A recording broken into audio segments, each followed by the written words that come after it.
ಮುಸುಕನು ಸರಿಸಿ ಕಂಗಳ ತೆರೆಸಿದೆ ಶುಭೋದಯ. ಮೂಡಲ ಮನೆಯ ಮುಸುಕನು ಸರಿಸಿ ಕಂಗಳ ತೆರೆಸಿದೆ ಶುಭೋದಯ. ಮನಸ್ಸಿನ ಮಗನು ಮೆಲ್ಲನೆ ಅರಳಿಸಿ ಚಂದನ ವನದಲ್ಲಿ ಗಂಧವತಿಯುತ ಹೊಮ್ಮಿಸಿ ಚಿಮ್ಮುವ ಶುಭೋದಯ. ಶುಭೋದಯ ಕರ್ನಾಟಕ, ಶುಭೋದಯ ಕರ್ನಾಟಕ, ಶುಭೋದಯ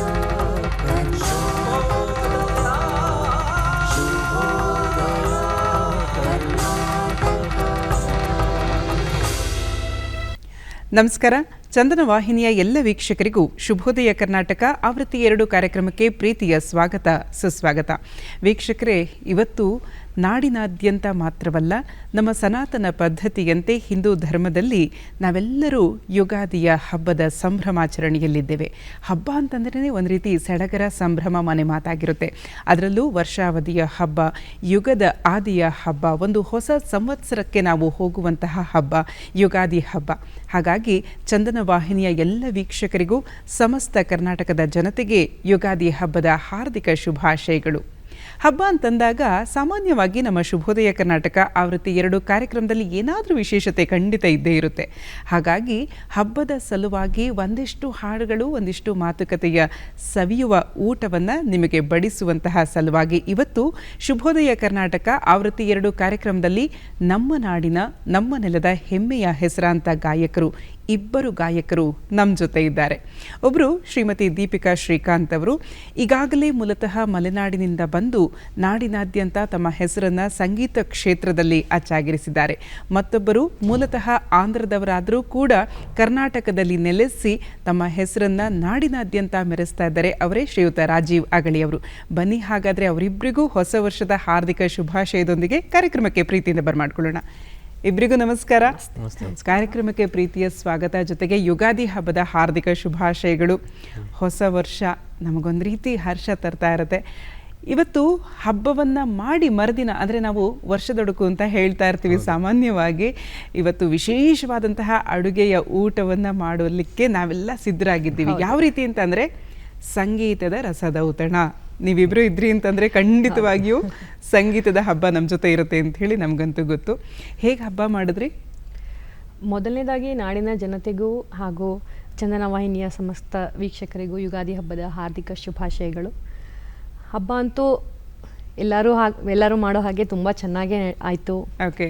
ಎಲ್ಲ ಅಪ್ಪ ಅಮ್ಮ ಮಕ್ಕಳ ಜೊತೆ ಸೇರಿಕೊಂಡು ಸಿಹಿ ಎಲ್ಲ ಮಾಡಿಕೊಂಡು ಪೂಜೆ ಮಾಡಿ ದೇವಸ್ಥಾನಗಳಿಗೆ ಹೋಗಿ ಬಂದು ಹಬ್ಬವನ್ನು ಆಚರಿಸಿದ್ವಿ. ಓಕೆ. ಇವತ್ತು ಅಂದರೆ ಈಗ ನೆನ್ನೆ ಏನು ಹಬ್ಬ ಎಲ್ಲ ಮಾಡಿ ತಿಂಡಿ ಪದಾರ್ಥಗಳು ಮಾಡ್ತೀವಿ, ಅವನ್ನೆಲ್ಲ ಆರಾಮಾಗಿ ಎಲ್ಲ ಜೊತೆ ಕುತ್ಕೊಂಡು ಮಾತಾಡಿ ತಿನ್ಕೊಂಡು ಸಮಯ ಕಳೀಲಿಕ್ಕೆ ಒಂದು ದಿನ ಅಂತ ನಾವು ಇಟ್ಕೊಂಡಿರ್ತೀವಿ. ಆ ರೀತಿಯಾಗಿ ನಾವು ಮನೆಯಲ್ಲಿ ಒಟ್ಟು ಫ್ಯಾಮಿಲಿ ಜೊತೆಗೆಲ್ಲ ಕೂತ್ಕೊಂಡು ಒಂದು ಸಮಯವನ್ನು ಕಳೀಲಿಕ್ಕೆ ಒಂದೊಳ್ಳೆ ಅವಕಾಶ. ಓಕೆ, ಒಂದು ಸಮಯ. ರಾಜೀವ್ ಅವರೇ, ನೀವು ಹೇಗೆ ಹಬ್ಬದ ಆಚರಣೆಯಲ್ಲಿದ್ರಿ? ಹೇಗೆ ಹಬ್ಬ ಮಾಡ್ಕೊಂಡ್ರಿ? ಮತ್ತೊಮ್ಮೆ ಎಲ್ಲರಿಗೂ ಯುಗಾದಿ ಹಬ್ಬದ ಶುಭಾಶಯಗಳು. ಚೆನ್ನಾಗಾಯ್ತು ನೆನ್ನೆ ಹಬ್ಬ ಎಲ್ಲ. ಮಕ್ಕಳಿಗೆಲ್ಲ ಎಣ್ಣೆ ಸ್ನಾನ ಮಾಡಿಸಿ ನಾವು ಎಲ್ಲ ಸ್ನಾನ ಮಾಡಿ ಹೊಸ ಬಟ್ಟೆ ಹಾಕೊಂಡು ದೇವಸ್ಥಾನಕ್ಕೆ ಹೋಗಿ ಬಂದು ನಮ್ಮ ಅಮ್ಮವ್ರ ಹತ್ರ ಎಲ್ಲ ಆಶೀರ್ವಾದ ತಗೊಂಡು ಎಲ್ಲ ಚೆನ್ನಾಗಾಯ್ತು ನೆನ್ನೆ. ಇವತ್ತು ವರ್ಷದವರೆಗೂ ಕರಿ ಏನಾದ್ರು ತಿನ್ಕೊಂಡು ಎಣ್ಣೆದು ಏನಾದ್ರು ತಿನ್ಕೊಂಡೆಲ್ಲ ಮಜಾ ಮಾಡೋದು. ಅಂದರೆ ಹಬ್ಬ ಅಂತಂದರೆ ನಮಗೆ ಯಾವಾಗಲೂ ಕೂಡ ಮೊದಲು ನೆನಪಾಗೋದು ಅಡುಗೆ ಮನೆ. ಅಮ್ಮ ಏನೋ ಮಾಡ್ತಿರ್ತಾರೆ, ಅಥವಾ ನಾವೇ ಏನೋ ಒಂದು ನಳಪಾಕದಲ್ಲಿ ತಲ್ಲೀನರಾಗ್ಬಿಟ್ಟು ಮಕ್ಕಳಿಗೆಲ್ಲ ಮನೆಯವರಿಗೆಲ್ಲ ಬಿಸಿ ಬಿಸಿ ಊಟ, ಅದರಲ್ಲೂ ಕರದ ತಿಂಡಿಗಳು, ಸಿಹಿ ತಿಂಡಿಗಳಿತ್ತು ಅಂತಂದರೆ ಆ ಸಂಭ್ರಮನೇ ಬೇರೆ ಅಲ್ವಾ? ಹಾಗಾಗಿ ಈ ಒಂದು ವರ್ಷಾವಧಿಯ ಹಬ್ಬ ಬಂತು ಅಂತಂದಾಗ ನನಗಂತೂ KS ನರಸಿಂಹಸ್ವಾಮಿಯವರ ಒಂದು ಸಾಲು ನೆನಪಾಗುತ್ತೆ. ಸಾಮಾನ್ಯವಾಗಿ ಎಲ್ಲ ಕವಿಗಳು ಈ ಒಂದು ಹಬ್ಬದ ಕುರಿತಾಗಿ ಬರೆದಿದ್ದಾರೆ. ಅದರಲ್ಲೂ ಪ್ರಮುಖವಾಗಿ ಬಂದಿದೆ ಬಂದಿದೆ ಹೊಸ ವರುಷ, ತಂದಿದೆ ಲೋಕಕ್ಕೆ ಬಲು ಹರುಷ ಅನ್ನುವಂತಹ ಸಾಲನ್ನ KS KS ನರಸಿಂಹಸ್ವಾಮಿ ಅವರು ಕೊಟ್ಟಿದ್ದಾರೆ. ಹಾಗಾಗಿ ಇವತ್ತು ನೀವಿಬ್ಬರು ಗಾಯಕರಿದ್ದೀರಿ ನಮ್ಮ ಜೊತೆ ಅಂತಂದಾಗ ನಮ್ಮ ಎಲ್ಲ ವೀಕ್ಷಕರಿಗೆ ನಿಮ್ಮ ದನಿಯಲ್ಲಿ ಒಂದಿಷ್ಟು ಗೀತೆಗಳು ಉಣಬಡಿಸಲೇಬೇಕು. ಈಗ ಮೊದಲನೇದಾಗಿ ನಾವು ಹಬ್ಬ ಅಂತ ಬಂದಾಗ ಒಂದಿಷ್ಟು ಪೂಜೆಯಲ್ಲಿ ಸಾಮಾನ್ಯವಾಗಿ ಇದ್ದೇ ಇರ್ತೀವಿ. ಪೂಜೆ ಆಗುತ್ತೆ, ಪಂಚಾಂಗ ಶ್ರವಣವನ್ನು ಮಾಡಿರ್ತೀವಿ. ಈ ಭಕ್ತಿ ಯುಗಾದಿ ಅಂತ ಹೇಳಿ ತಗೊಂಡಾಗ ದೀಪಿಕಾ ಅವರೇ ನೀವು ಯಾವ ಹಾಡನ್ನು ಹಾಡ್ಬೋದು? ಒಂದು ಪುರಂದರದಾಸರದ ಒಂದು ಅವರ ರಚನೆ ಒಂದು ಗೀತೆಯನ್ನು ತಗೊಳ್ತೇನೆ. ಖಂಡಿತ. ಬೇವು ಬೆಲ್ಲದೊಳಿಡಲೇನು ಫಲ, ಹಾವಿಗೆ ಹಾಲೆರೆದೇನು ಫಲ. ಬೇವು ಬೆಲ್ಲದೊಳಿಡಲೇನು ಫಲ, ಕುಟಿಲವ ಬಿಡದಿಹ ಕುಜನರು ಮಂತ್ರವ ಪಠನೆಯ ಮಾಡಿದರೇನು ಫಲ. ಕುಟಿಲವ ಬಿಡದಿಹ ಕುಜನರು ಮಂತ್ರವ ಪಠನೆಯ ಮಾಡಿದರೇನು ಫಲ. ಸಟೆಯನ್ನಾಡುವ ಮನುಜರು ಮನದಲ್ಲಿ, ಸಟೆಯನ್ನಾಡುವ ಮನುಜರು ಮನದಲ್ಲಿ, ವಿಠಲನ ನೆನೆದರೇನು ಫಲ. ಬೇವು ಬೆಲ್ಲದೊಳಿಡಲೇನು ಫಲ, ಹಾವಿಗೆ ಹಾಲೆರೆದೇನು ಫಲ. ಬೇವು ಬೆಲ್ಲದೊಳಿಡಲೇನು ಫಲ. ನೋಡಿ, ಬೇವು ಬೆಲ್ಲ ಜೀವನದಲ್ಲಿ ಎರಡೂ ಸರಿ ಸಮಾನವಾಗಿರಬೇಕು ಅಂತ ಹೇಳಿಬಿಟ್ಟಿದ್ದಾರೆ. ಇದು ನಮ್ಮ ಪದ್ಧತಿ ಕೂಡ. ಅಂದರೆ ಪ್ರತಿ ವರ್ಷ ಈ ಒಂದು ಯುಗಾದಿ ಸಂದರ್ಭದಲ್ಲಿ ನಮ್ಮ ಜೀವನದಲ್ಲಿ ಸಿಹಿ ಕಹಿ ಈ ಎರಡರ ಮಿಶ್ರಣ ಖಂಡಿತ ಇರಬೇಕು. ಸಿಹಿಯೇ ಜಾಸ್ತಿ ಇರಬೇಕು ಅಂತ ಎಲ್ಲರೂ ಬಯಸ್ತಾರೆ, ಆದರೆ ಕಹಿಯ ಮಿಶ್ರಣವೂ ಕೂಡ ನಮ್ಮ ಈ ಒಂದು ಹಬ್ಬದಲ್ಲಿ ಇರಬೇಕು ಅಂತ ಹೇಳಿ ಒಂದು ಪ್ರತೀತಿ ಇದೆ. ಕಹಿಯ ರುಚಿ ಗೊತ್ತಿದ್ದವರಿಗೆ ಮಾತ್ರ ಸಿಹಿ ರುಚಿ ಅರ್ಥ ಆಗುತ್ತೆ ಅನ್ನೋದು ಹಿರಿಯರು ಮಾಡ್ಕೊಂಡು ಬಂದಿರೋ ಈ ಪದ್ಧತಿಗಳಲ್ಲಿ ಖಂಡಿತ ನಮಗೆ ತುಂಬಾ ಚೆನ್ನಾಗಿ ಅರ್ಥ ಆಗುತ್ತೆ. ಹೌದು. ಈ ಹಬ್ಬದ ಸಲುವಾಗಿ ಸಾಮಾನ್ಯವಾಗಿ ನಾವೆಲ್ಲ ಏನ್ ಮಾಡ್ತೀವಿ, ಮನೆಯಲ್ಲಿ ಹೇಗಿದ್ರೂ ಪೂಜೆ ಪುನಸ್ಕಾರ ಇರುತ್ತಲ್ವಾ, ದೇವಸ್ಥಾನಗಳಿಗೆ ಹೋಗಿಯೂ ಕೂಡ ಅಲ್ಲಿ ನಮ್ಮ ಪ್ರಾರ್ಥನೆಯನ್ನ ಸಲ್ಲಿಸ್ತೀವಿ. ಹಾಗಾಗಿ ಈ ಭಕ್ತಿ ಯುಗಾದಿಯಲ್ಲಿ ಭಕ್ತಿ ಸಂಗೀತದಲ್ಲಿ ರಾಜೀವ್ ಅವರು ಯಾವ ಗೀತೆಯನ್ನ ಸಾದರಪಡಿಸ್ತಾರೆ? ನನ್ನ ಇಷ್ಟದ ದೈವ ಆಂಜನೇಯನ ಒಂದು ಗೀತೆ. ಪವಮಾನ ಪವಮಾನ ಪವಮಾನ ಪವಮಾನ ಪವಮಾನ ಪವಮಾನ ಜಗದ ಪ್ರಾಣ ಸಂಕರುಷಣ ಭವಭಯರಣ್ಯ ದಹನ ದಹನ. ಶ್ರವಣವೇ ಮೊದಲದ ನವವಿಧ ಭಕುತಿಯ ತವಕದಿಂದಲೇ ಕೊಡು ಕವಿ ಜನಪ್ರಿಯ. ಪವಮಾನ ಪವಮಾನ ಪವಮಾನ ಜಗದ ಪ್ರಾಣ ಸಂಕರುಷಣ ಭವಭಯರಣ್ಯ ದಹನ ದಹನ. ಹೇಮ ಕಚುಟವು ಪವಿತ ಧರಿಪ ಮರುತ ಕಾಮದಿ ವರ್ಗರಹಿತ ಕಾಮದಿ ವರ್ಗರಹಿತ. ವ್ಯೋಮಾದಿ ಸರ್ವವ್ಯಾಪುತ ಸತತ ನಿರ್ಭೀತ ರಾಮಚಂದ್ರನ ನಿಜದೂತ ರಾಮಚಂದ್ರನ ನಿಜದೂತ. ಯಾಮ ಯಮಕ್ಕೆ ನಿನ್ನಾರಾಧಿಪುದಕ್ಕೆ ಕಾಮಿಪೆಯನಗಿದು ನೇಮಿಸಿ ಪ್ರತಿದಿನ ಈ ಮನಸ್ಸಿಗೆ ಸುಖ ಸ್ತೋಮವ ತೋರು ತಪಾಮರಮತಿಯನು ನೀ ಮಾಡಿಪುದು. ಪವಮಾನ ಪವಮಾನ ಪವಮಾನ ಜಗದ ಪ್ರಾಣ ಸಂಕರುಷಣ ಭವಭಯರಣ್ಯ ದಹನ ದಹನ. ಆಹಾ, ನಿಮ್ಮ ಇಷ್ಟದ ಆರಾಧ್ಯ ದೈವರನ್ನು ನೀವು ಹಾಡಿನ ಮುಖೇನ ಕೊಂಡಾಡಿದ್ದೀರಿ ಅಂತ ಹೇಳ್ತಾ ಇದ್ದೀರಿ. ಈ ಒಂದು ಭಕ್ತಿ ಯುಗಾದಿ ನಮಗೊಂದರ್ಥದಲ್ಲಿ ಒಳಗೊಳಗೆ ಭಕ್ತಿಯನ್ನು ಮೂಡಿಸ್ತಾ ಹೋದರೆ ಇನ್ನು ನಮ್ಮ ನಾಡಿನಲ್ಲಿ ಇರುವಂತಹ ಎಲ್ಲ ಕವಿಗಳು ಕೂಡ ಒಂದಿಷ್ಟು ಸಾಲುಗಳನ್ನು ಯುಗಾದಿ ಹಬ್ಬದ ಕುರಿತಾಗಿ ಖಂಡಿತ ಕೊಟ್ಟಿರ್ತಾರೆ. ಆದರೆ ಹಬ್ಬಕ್ಕೆ ಸಮೀಪವಾದಂತಹ ಸಾಲುಗಳನ್ನು ನಾವು ಆಗಿಂದಾಗೆ ಕೇಳ್ತಾ ಇರ್ತೀವಿ ಅಲ್ವಾ? ನೀವು ಕೂಡ ಇಬ್ಬರು ಹಾಡ್ತಾನೆ ಇರ್ತೀರಿ ಅನೇಕ ಕಡೆಗಳಲ್ಲಿ ಅಂಥೇಳಿ ನಾನು ಭಾವಿಸ್ತೀನಿ.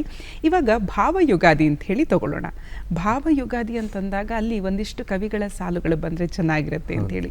ದೀಪಿಕಾ ಅವರೇ, ಈ ಹಬ್ಬದ ಸಂದರ್ಭದಲ್ಲಿ ನಾವೆಲ್ಲರೂ ಕೂಡ ಅತ್ಯಂತ ವೈಭವೀಕರಿಸಿ ಶೃಂಗಾರವನ್ನು ಮಾಡ್ಕೊಳ್ತೀವಿ. ಅಂದರೆ ಅಭ್ಯಂಜನ ಸ್ನಾನ ಆಗತ್ತೆ, ಹೊಸ ಬಟ್ಟೆ ತೊಡ್ಕೊಂಡು ಒಂದು ಪಾರ್ಟ್ ಹಬ್ಬದಲ್ಲಿ ಅಲ್ವಾ, ದೊಡ್ಡವರಿಗೆಲ್ಲ ನಮಸ್ಕಾರ ಮಾಡಿ ಅವರ ಆಶೀರ್ವಾದವನ್ನು ತಗೊಂಡು ಏನೇ ಮಹಾನಂದವೇ ಅಂತಂದಾಗ ಅದೇ ಸಾಲು ನಿಮ್ಮ ದನಿಯಲ್ಲಿ ರಾಗವಾಗಿ ಬಂದರೆ ಎಂತಹ ಸೊಗಸು. ದಯವಿಟ್ಟು ಹಾಡಿ. ಸಮಾಗ ಮಾಸಗನಿ ಸಧಾ ಧನಿ ಸಮಾ ಸಗಮದ ಗಮದ ಸಾನಿ ಧನಿ ಗಾಧ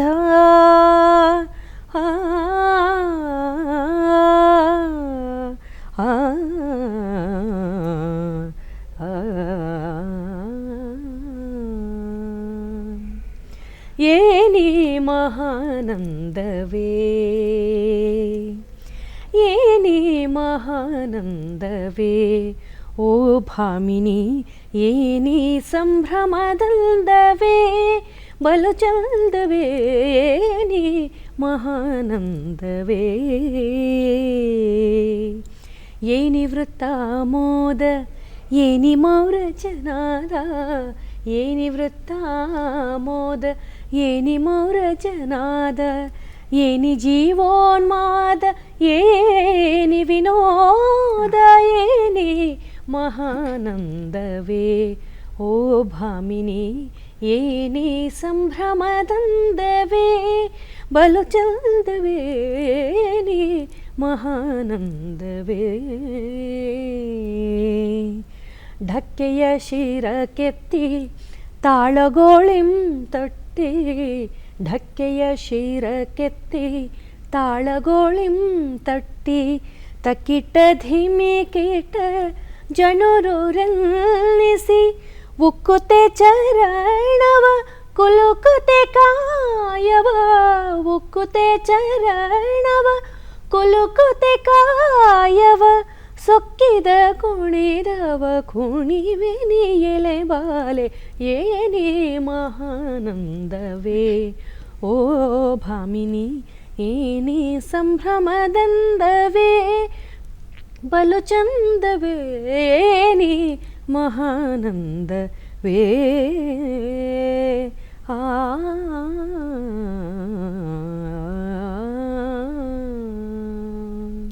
ಅಂದರೆ ಹಬ್ಬ ಅಂತಂದಾಗ ಮಹಾನಂದ, ಸಂಭ್ರಮ ಎಲ್ಲ ಪದಗಳು ನೋಡಿ ಎಷ್ಟು ಚೆನ್ನಾಗಿ ಅವರು ವರ್ಣಿಸಿದ್ದಾರೆ ಅಂತ ಹೇಳಿ. ತುಂಬ ಚೆನ್ನಾಗಿ ಹಾಡಿದ್ರಿ ದೀಪಿಕಾ ಅವರೇ. ನನಗಂತೂ ಬಹಳಷ್ಟು ಖುಷಿ ಆಯಿತು. ಹಬ್ಬ ಇಷ್ಟು ಚೆನ್ನಾಗಿ ನಡೀತಿದೆ ಅಂಥೇಳಿ ನನಗೆ ಬಹಳ ಆಶ್ಚರ್ಯ ಆಗುತ್ತೆ. ಏಕೆಂದರೆ ಹಾಡುಗಳಿದ್ರೆ ಅದರ ಮಜವೇ ಬೇರೆ ಅಥವಾ ಮನರಂಜನೆಯೇ ಬೇರೆ ಅಂತಲೇ ಹೇಳ್ಬೋದು. ಹಾಗಾಗಿ ಈ ಯುಗಾದಿ ಹಬ್ಬ ಅಂತ ಹೇಳಿ ಬಂದಾಗ ಸಾಮಾನ್ಯವಾಗಿ ನಮ್ಮ ಜೀವನದಲ್ಲಿ ಒಂದು ಹೊಸ ಬೆಳಕು ಮೂಡುತ್ತೆ ಅಥವಾ ಹೊಸ ಬೆಳಕು ಮೂಡಲಿ ಅನ್ನುವಂತಹ ಒಂದು ಆಶಯ ಎಲ್ಲರಲ್ಲೂ ಇದ್ದೇ ಇರುತ್ತೆ. ಹಾಗಾಗಿ ಚನ್ನವೀರ ಕಣವಿಯವರ ಒಂದು ಸಾಲಿದೆ, ಸಾಮಾನ್ಯವಾಗಿ ಅದನ್ನು ಎಲ್ಲರೂ ಕೂಡ ನಾವು ಓದಿರ್ತೀವಿ.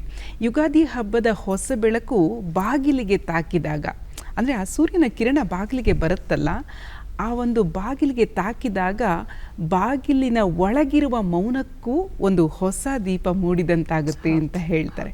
ಎಂತಹ ಅದ್ಭುತವಾದಂತಹ ಸಾಲು ನೋಡಿ. ಹಾಗಾಗಿ ಅದನ್ನೇ ನಾವು ಒಂದು ಸಾಲಾಗಿ ಕೇಳುವಂತಹ ರೀತಿಯಲ್ಲಿ ಆನಂದಮಯ ಈ ಜಗಹೃದಯ ಅಂತಲೇ ಹೇಳ್ಬೋದು. ಅಂದರೆ ಒಂದು ಜಗತ್ತಿಗೆ ಒಂದು ಹೊಸ ಆನಂದ ಮೂಡುತ್ತೆ ಈ ಪ್ರಕಾರವಾಗಿ ಅಂತ ಹೇಳ್ಬೋದು.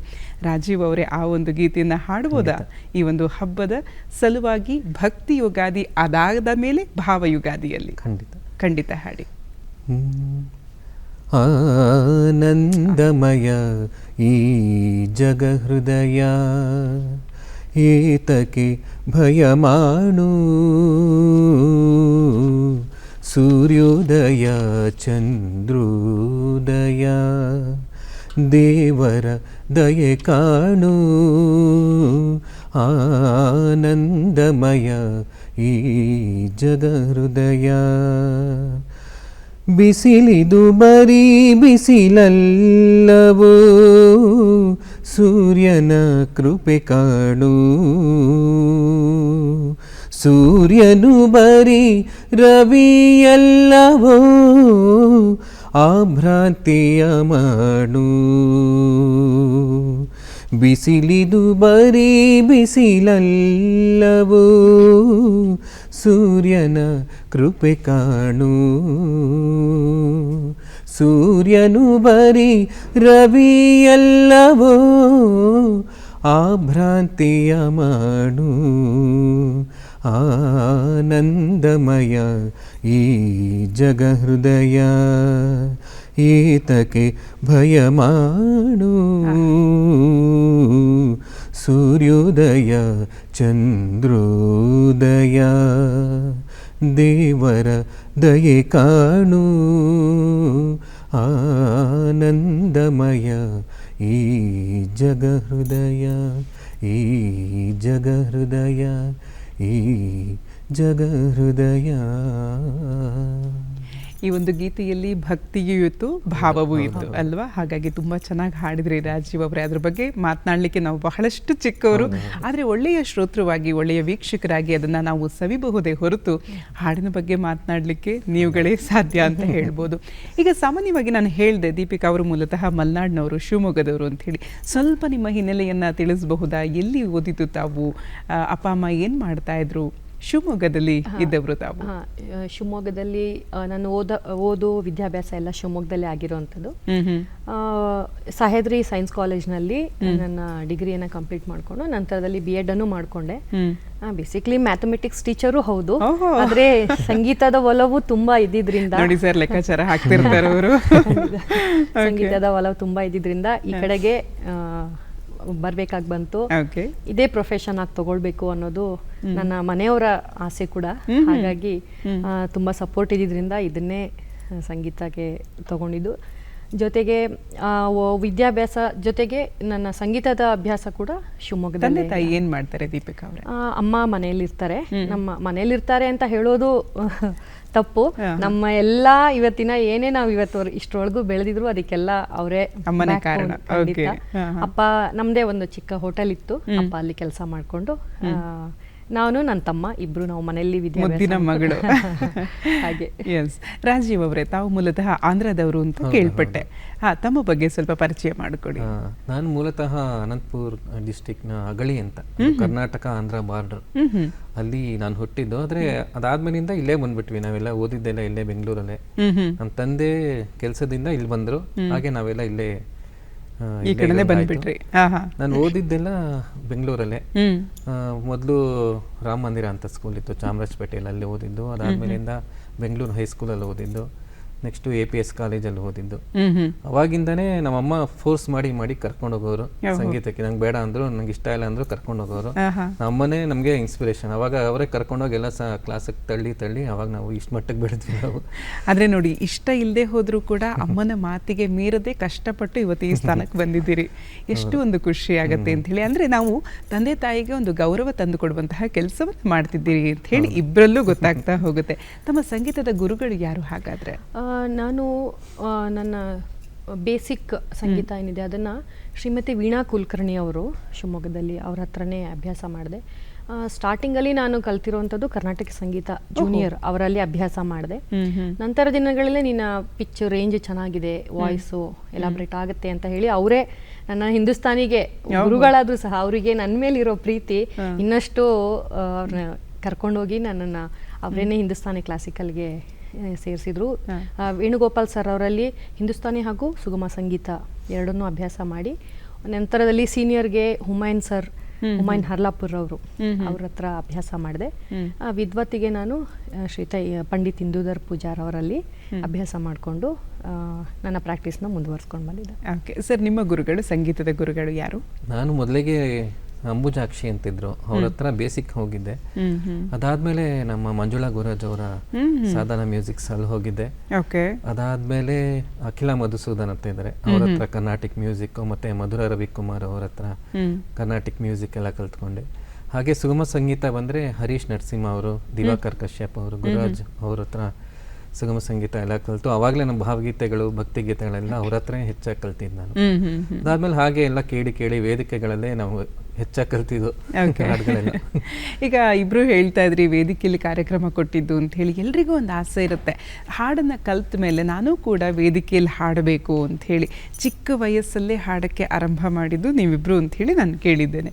ದೀಪಿಕಾ ಅವರೇ, ಯಾವ ವಯಸ್ಸಲ್ಲಿ ಹಾಡಿದ್ದು, ಯಾವ ವಯಸ್ಸಲ್ಲಿ ವೇದಿಕೆಯಲ್ಲಿ ನಿಂತಿದ್ರಿ ತಾವು? ಅಂದರೆ ನಾನು 7th ಸ್ಟ್ಯಾಂಡರ್ಡ್ ಇದ್ದಾಗ ನನ್ನ ಗುರುಗಳು ಕರ್ಕೊಂಡೋಗಿ ಮೊದಲ ವೇದಿಕೆ ಅಂತ ಹೇಳ್ಬೋದು. ಅಂದ್ರೆ ಅದು ಒಂದು ಕಾಂಪಿಟೇಷನ್, ರಾಯರ ಮಠ ಇತ್ತು ಶಿವಮೊಗ್ಗದಲ್ಲೇ. ಅಲ್ಲಿ ವರ್ಷ ಆರಾಧನೆ ಸಮಯದಲ್ಲಿ ಒಂದು ಕಾಂಪಿಟೇಷನ್ ಮಾಡ್ತಾ ಇದ್ರು ಭಕ್ತಿ ಸಂಗೀತದ ಇದರಲ್ಲಿ. ಆ ಸ್ಪರ್ಧೆಯಲ್ಲಿ ಫಸ್ಟ್ ನನ್ನನ್ನು ತಯಾರಿ ಮಾಡಿ ಹೋಗಿ ನಿಲ್ಸಿದ್ರು. ಆಗ ಏನೂ ಗೊತ್ತಿಲ್ಲ ನಮಗೆ. ಅವರು ಕಲಿಸಿದ್ದಾರೆ, ನಾನು ಹಾಡ್ತೀನಿ, ಅಲ್ಲಿ ಹೋಗಿ ನಿಂತು ಹಾಡು ಬರೋದು ಬಿಟ್ರೆ ಇನ್ನೇನೋ ಅದರ ಅಂದಾಜು ಇರಲಿಲ್ಲ ನಮಗೆ. ಮೀಡಿಯಾ ಇಲ್ಲ ಅವಾಗ, ಮೊಬೈಲ್ ಆಗಲಿ ಯಾವುದೂ ಇಲ್ಲ. ಅವರು ಏನು ಹೇಳಿರ್ತಾರೆ ಅದು ಬಿಟ್ರೆ ನಮಗೆ ಏನೂ ಅರ್ಥ ಆಗ್ತಿರ್ಲಿಲ್ಲ. ಹಾಡಿ ಬಂದಿದ್ವಿ. ಆದರೂ ಆ ಸಮಯದಲ್ಲಿ 2ನೇ ಪ್ರೈಸ್ ಸಿಕ್ಕಿತ್ತು.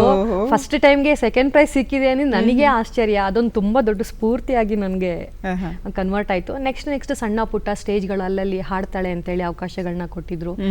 ತುಂಬಾ ದೊಡ್ಡ ಸ್ಟೇಜು, ಏನೋ ಅರ್ಥ ಆಗ್ತಿದ್ರು ನಮಗೆ ಗೊತ್ತಿರೋದನ್ನ ಪ್ರಾಮಾಣಿಕವಾಗಿ ಒಪ್ಸಿ ಅವರಿಗೆ ಖುಷಿ ಪಡಿಸಿ ಬರೋ ಪ್ರಯತ್ನ ಅಂತೂ ಖಂಡಿತವಾಗ್ಲೂ. ಈಗ ಮೊದಲ ವೇದಿಕೆ, ಮೊದಲ ಹಾಡು ಅಂತಂದಾಗ ಆ ಮೊದಲು ಅಂತ ಹೇಳಿ ಬರುತ್ತಲ್ಲ, ಪ್ರಥಮ ಅಥವಾ ಚೊಚ್ಚಲು ವೇದಿಕೆ ಅಂತ ಹೇಳಿ ಬಂದಾಗ ನಮಗೊಂದು ವಿಶೇಷವಾದಂತಹ ಅನುಭವವನ್ನು ತಂದುಕೊಟ್ಟಿರುತ್ತೆ ಆ ವೇದಿಕೆ. ಯಾವ ಹಾಡನ್ನ ಹಾಡಿದ್ರೆ ನೆನಪಿದೆಯಾ ದೀಪಿಕಾ ಈ ಕ್ಷಣದಲ್ಲಿ? ಅದನ್ನ ಜ್ಞಾಪಿಸ್ಕೊಳ್ಳೋದಾದ್ರೆ ಒಂದು ಕೃತಿ, ಒಂದು ಸಣ್ಣದು ಪುರಂದರದಾಸರಿದೆ, ಮಕ್ಕಳು ಹಾಡುವಂತ ಒಂದು ಗೀತೆನ, ಒಂದು ಉಗಾಭೋಗ ಅಂತ ಹೇಳ್ತಾರೆ, ಅದನ್ನ ಹಾಕಿ ನನ್ನ ಗುರುಗಳು ಹೇಳ್ಕೊಟ್ಟಿದ್ರು. ಹಾಡ್ಬೋದು ಅದನ್ನ? ಒಂದು ಸಾಲು, ಒಂದು 4 ಲೈನ್ ಖಂಡಿತ ಹಾಡಿ. ಕಾಲಮೇಲ್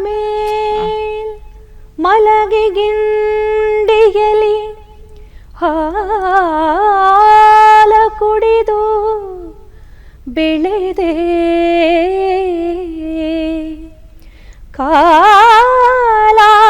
ಕಾಲಮೇಲ್ ಮಲಗಿ ಗಿಂಡಿಯಲಿ ಹಾಲ ಕುಡಿದು ಬೆಳೆದೆ, 3 ಲೋಕ 3 ಲೋಕ 3 ಲೋಕ ನಿನ್ನ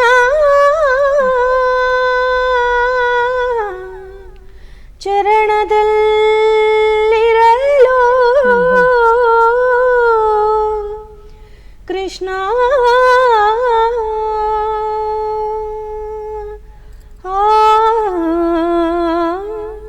ಕೃಷ್ಣ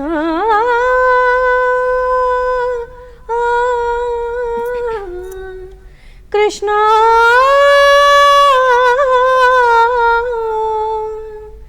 ನಿನ್ನ ಬಾಲಕಥನದ ಲೀಲೆಗೆ ನಮೋ ನಮೋ ನಮೋ,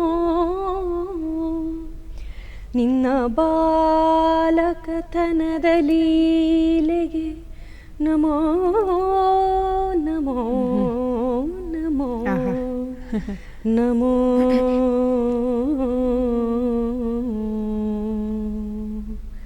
ಈ ರೀತಿಯಾಗಿ ಉಗಾಭೋಗ ನಿಜವಾಗ್ಲೂ ತುಂಬಾನೇ ಖುಷಿ ಆಯ್ತು. ಯಾಕೆಂದ್ರೆ ಈ ಉಗಾಭೋಗ ಅನ್ನುವಂಥದ್ದು ಸಾಮಾನ್ಯವಾಗಿ ಯಾರೇ ಒಬ್ಬರ ಕೃತಿಯ ಮುಂಚೆ ಹಾಡುವಂತಹ ಒಂದು ಸಾಲುಗಳಾಗಿ ನಮಗೆ ಕೇಳ್ತಾ ಇರತ್ತಲ್ವಾ. ಹಾಡಲ್ಲಿ ಈಗ ಕೃಷ್ಣ ಪರಮಾತ್ಮನ ಬಗ್ಗೆ ಇದ್ರೆ ಅವನನ್ನ ಹೊಗಳಿ ಬರೆದಿರುವಂತಹ 4 ಸಾಲುಗಳು ಅವನ ಇದರಲ್ಲಿ ಇರುತ್ತೆ.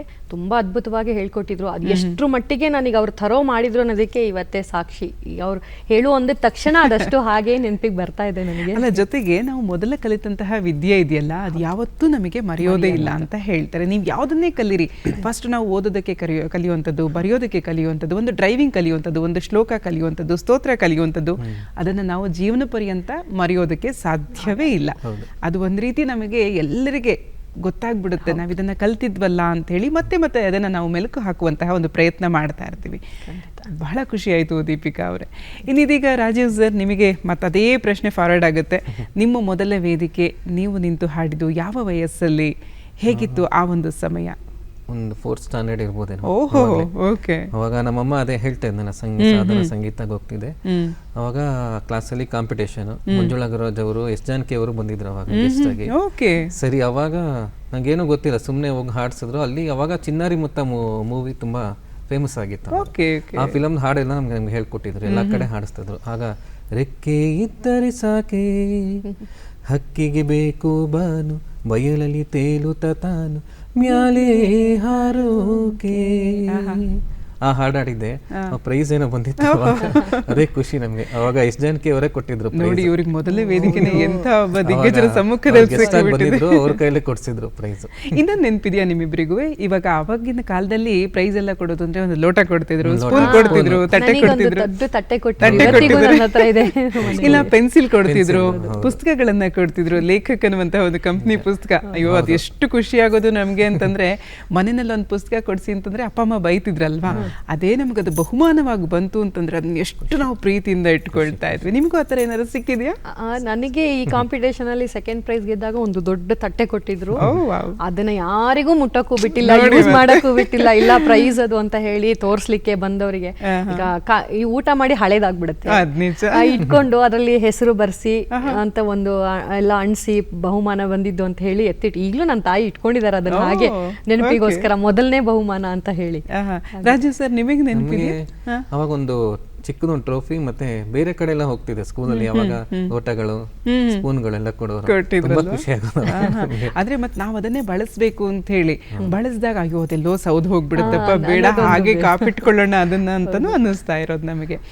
ಅದ್ರ ಜೊತೆಗೆ ಈಗ ಬಹಳ ಚಿಕ್ಕ ವಯಸ್ಸಿಂದ ವೇದಿಕೆಯಲ್ಲಿ ಹಾಡಿ ಪ್ರತಿಷ್ಠಿತ ವೇದಿಕೆಗಳಲ್ಲಿ ಇಬ್ರು ಕೂಡ ಕಾಣಿಸ್ಕೊಳ್ತಾ ಇರ್ತೀರಿ.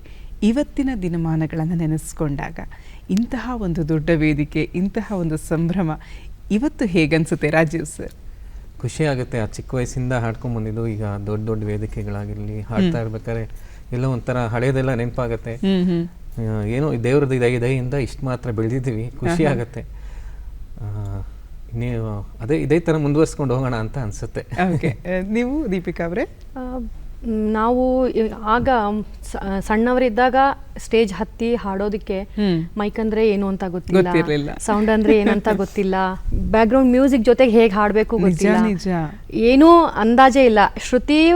ಶ್ರುತಿಯ ಜ್ಞಾನ ಇರ್ತಿತ್ತು ಬಿಟ್ರೆ ತಾಳದು ಅವ್ರು ಯಾವ BGM ಕೊಡ್ತಾರೆ, ಏನ್ ಮಾಡ್ತಾರೆ, ಅದು ಯಾವ್ದ್ರದ್ದು ಅಂದಾಜ್ ಆಗ್ತಿರ್ಲಿಲ್ಲ, ಎಷ್ಟು ಬಾರ್ ಇರುತ್ತೆ ಏನು ಗೊತ್ತಿರ್ಲಿಲ್ಲ. ಅಂದಾಜ್ ಮೇಲೆ ಹಾಡೋದಕ್ಕೂ ಈಗ ಅದನ್ನೆಲ್ಲ ತಿಳ್ಕೊಂಡು ಹಾಡೋದಕ್ಕೂ ಬಹಳ ವ್ಯತ್ಯಾಸ ಇದೆ. ಈಗ ಯಾರೋ ಗೊತ್ತಿಲ್ಲಿರೋ ಚಿಕ್ಕ ಮಕ್ಕಳು ಹಾಡುವಾಗ ನಮ್ಮ ನೆನಪಾಗತ್ತೆ, ನಾವು ಹೀಗೆ ಮಾಡ್ತಾ ಇದ್ವಿ. ಬಟ್ ಏನೇ ಇದ್ರೂ ಜೀವನದಲ್ಲಿ ಅನುಭವಗಳು ಕಲಿಸೋ ಪಾಠನ ನೀ ಎಷ್ಟೇ ನಾವು ಕಲಿಬಹುದು, ಮನೇಲಿ ಕೂತು ಪ್ರಾಕ್ಟೀಸ್ ಮಾಡ್ಬೋದು, ಸ್ಟೇಜಲ್ಲಿ ಹಾಡೋದ್ ಕಲಿಬೇಕು, ಸ್ಟೇಜಲ್ಲಿ ಹಾಡಿಯೇ ಅಭ್ಯಾಸ ಮಾಡ್ಕೋಬೇಕು ಅನ್ನೋದನ್ನ ನಾವಂತೂ ಕಲ್ತಿದೀವಿ. ಹೌದು. ಅದಕ್ಕೆ ಹಿರಿಯರು ಒಂದು ಮಾತು ಹೇಳ್ತಾರೆ, ಸಾಮಾನ್ಯವಾಗಿ ನೀವು ಅದನ್ನ ಕೇಳಿರ್ತೀರಿ ಅಂತ ಹೇಳಿ ಅನ್ಸುತ್ತೆ. ಪುಸ್ತಕದ ಪಾಠಗಳನ್ನು ಓದೋದಕ್ಕಿಂತ ಜೀವನದ ಪಾಠದಲ್ಲಿ ನಮಗೆ ಸಿಗುವಂತಹ ಅನುಭವಗಳು ನಮ್ಮನ್ನು ಎಷ್ಟು ಬೆಳೆಸುತ್ತೆ, ಎಷ್ಟು ಕಲಿಸುತ್ತಲ್ವ. ದಿನನಿತ್ಯ ಪ್ರತಿ ಕ್ಷಣ ನಾವೆಲ್ಲ ಸಾಮಾನ್ಯವಾಗಿ ಏನೋ ಒಂದು ಹೊಸ ವಿಷಯವನ್ನು ಕಲಿತಾ ಇರ್ತೀವಿ. ಅದರಲ್ಲೂ ನನಗಂತೂ ಈಗ ಸಂಗೀತ ಕ್ಷೇತ್ರ ಅಂತ ಹೇಳಿ ಬಂದಾಗ, ಇವಾಗ ನಾವು ಯಾವ ಯುಗದಲ್ಲಿದ್ದೀವಿ ಅಂತ ಹೇಳಿದಾಗ ಸಾಮಾನ್ಯವಾಗಿ ನಾನಂತೂ ಹೇಳ್ತಾ ಇರ್ತೀನಿ ಆಂಡ್ರಾಯ್ಡ್ ಯುಗ ಅಥವಾ AI ಯುಗ ಅಂತ ಹೇಳಿ ಅಲ್ವಾ. ಈಗ ನೀವು ಸುಮ್ಮನೆ ಒಂದು ಸಾಹಿತ್ಯ ಕೊಟ್ಬಿಟ್ರೆ ಸಾಕು, ತಂತಾನೇ ಟ್ಯೂನ್ ಮಾಡಿ ಅದೇ ಒಂದು ಹಾಡನ್ನು ಕೊಟ್ಟು ಬಿಡುತ್ತೆ. ಅಂತಹ ಯುಗಕ್ಕೆ ನಾವು ಬಂದು ನಿಂತಿದ್ದೇವೆ. ಆದರೆ ಮತ್ತೆ ನಾವು ಬ್ಯಾಕ್ ಟು ನಮ್ಮ ಯುಗಕ್ಕೆ ಹೋಗೋಣ. ವೇದಿಕೆಯಲ್ಲಿ ಹಾಡ್ತಿದ್ದಾಗ ನನಗನ್ಸೋದು, ದೀಪಿಕಾ ಅವ್ರು ಬಂದರೆ, ರಾಜೀವ್ ಅವ್ರು ಬಂದರೆ ಇದೇ ಗೀತೆಗಳು ಬೇಕು ಅಂತ ಹೇಳಿ ಜನ ಕೇಳ್ತಾ ಇದ್ರು. ಅದರಲ್ಲೂ ಪ್ರಮುಖವಾಗಿ ನಮ್ಮ ರಾಜೀವ್ ಸರ್ ಬಂದರು ಅಂತಂದರೆ ಶ್ರಾವಣ ಬಂತು, ಕಾಡಿಗೆ ಬಂತು, ನಾಡಿಗೆ ಬಂತು, ಬೀಡಿಗೆ. ಪ್ಲೀಸ್ ಸರ್ ಹಾಡಿ ನಮ್ಮ ಚಂದನ ವಾಹಿನಿಯ ಕೇಳ್ತಾರೆ.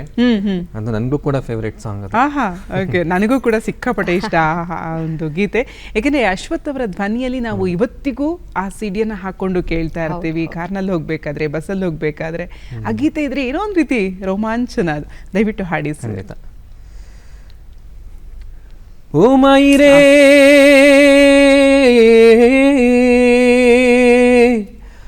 ಆ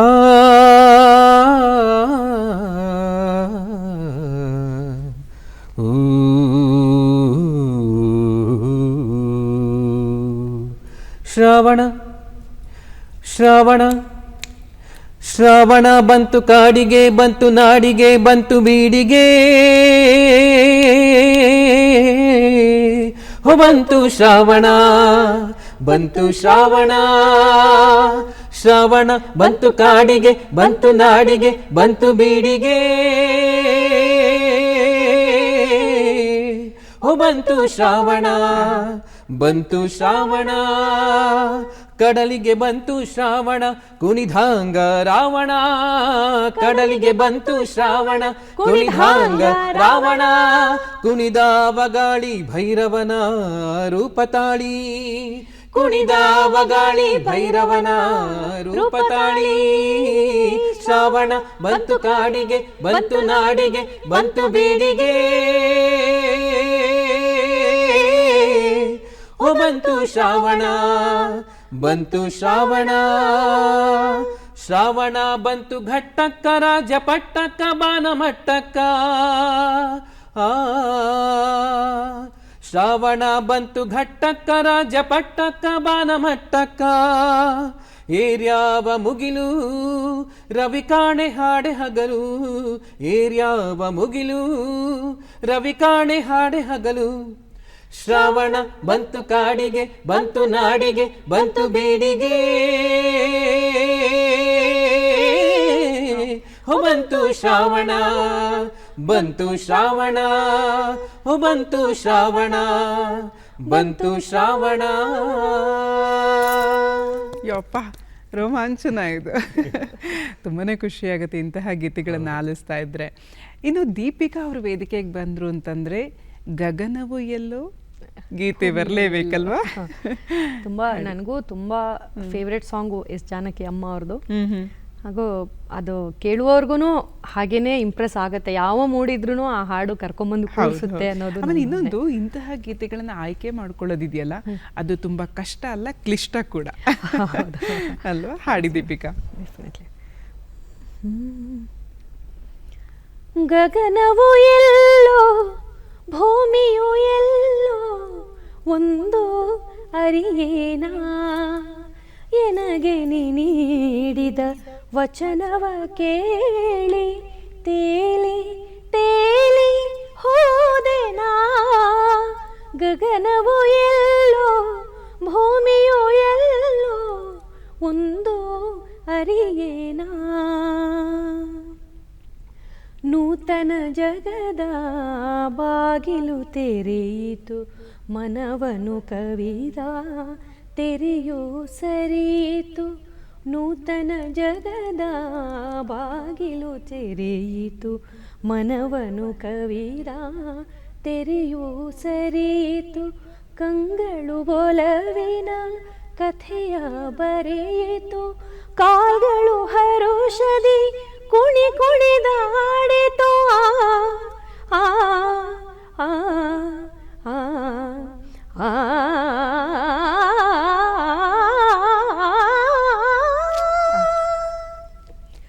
ಗಗನವು ಎಲ್ಲೋ ಭೂಮಿಯು ಎಲ್ಲೋ ಒಂದು ಅರಿಯೇನ, ಎನಗೆ ನೀಡಿದ ವಚನವ ಕೇಳಿ ತೇಲಿ ತೇಲಿ ಹೋದೆನಾ.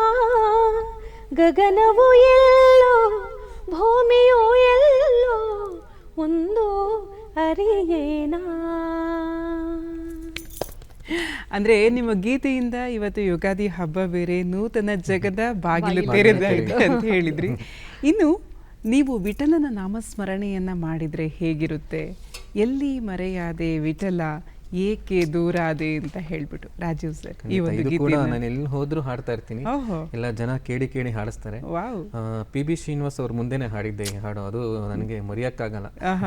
ಅಂದ್ರೆ ಇವರು ಜೀವನದಲ್ಲಿ ಸಾಕಷ್ಟು ಸಾರ್ಥಕ ಕ್ಷಣಗಳಿದೆ ಅಂತ ಹೇಳಿ ನಮಗೆ ಗೊತ್ತಾಗ್ತಾ ಇದೆ. ಆ ಬಗ್ಗೆನೂ ನಾನು ತಿಳ್ಕೊಳ್ಬೇಕು. ಇವಾಗ ಈ ಒಂದು ಗೀತೆಯನ್ನ ನಮ್ಮ ಚಂದನ ವಾಹಿನಿಯ ಎಲ್ಲ ವೀಕ್ಷಕರಿಗಾಗಿ ಯುಗಾದಿ ಹಬ್ಬದ ಸಲುವಾಗಿ. ರಂಗ ವಿಠಲ ರಂಗ ಪಾಂಡುರಂಗ ಎಲ್ಲಿ ಮರೆಯಾದೆ ಪಾಂಡುರಂಗ ಏಕೆ ದೂರಾದೆ ಎಲ್ಲಿ ಮರೆಯಾದೆ ವಿಠಲ ಏಕೆ ದೂರಾದೆ ರಂಗ ಏಕೆ ದೂರಾದೆ ಎಲ್ಲಿ ಮರೆಯಾದೆ ದೇವರ ದೇವ ಎಂಬುದ ಮರೆತೆ ಸೇವಕನಂತೆ ನನ್ನೆಡೆ ನಿಂತೆ ಮಾಧವ ನಿನ್ನ ಮಾಯಾಜಾಲ ಮಾಧವ ನಿನ್ನ ಮಾಯಾಜಾಲ ಮಾನವನಾನು ತಿಳಿಯಲಿಲ್ಲ ವಿಠಲ ರಂಗ ಎಲ್ಲಿ ಮರೆಯಾದೆ ವಿಠಲ ಏಕೆ ದೂರಾದೆ ರಂಗ ಏಕೆ ದೂರಾದೆ ವಿಠಲ ರಂಗ ವಿಠಲ ರಂಗ.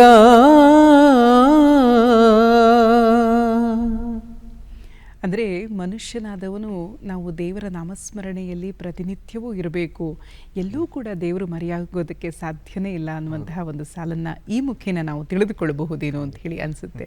ನೀವು ಇದೊಂದು ಅರ್ಥದಲ್ಲಿ ಭಕ್ತಿಗೀತೆಯನ್ನು ಹಾಡಿದ್ರಿ ಅಂತ ಹೇಳಿ ನನಗನ್ನಿಸ್ತಾ ಹೋಯಿತು. ಆ ಹಾಡನ್ನು ಕೇಳ್ತಾ ಕೇಳ್ತಾ ಈಗ ದೀಪಿಕಾ ಅವರ ಧ್ವನಿಯಲ್ಲಿ ನಮ್ಮ ಎಲ್ಲ ವೀಕ್ಷಕರನ್ನು ಕುಣಿಸುವಂತಹ ಒಂದು ಗೀತೆ ಕೇಳಲೇಬೇಕು. ಎಲ್ಲಿ ಕಾಣಿನೋ ಅನ್ನುವಂತಹ ಒಂದು ಸಾಲು ದೀಪಿಕಾ ಹಾಡಿ. ಶಿಶುನಾಳ ಶರೀಫರದು ಜನಪದ ಶೈಲಿಯಲ್ಲಿ ಇರುವಂತಹ ಅದ್ಭುತವಾದ ಗೀತೆ. ಹೌದು ಹೌದು.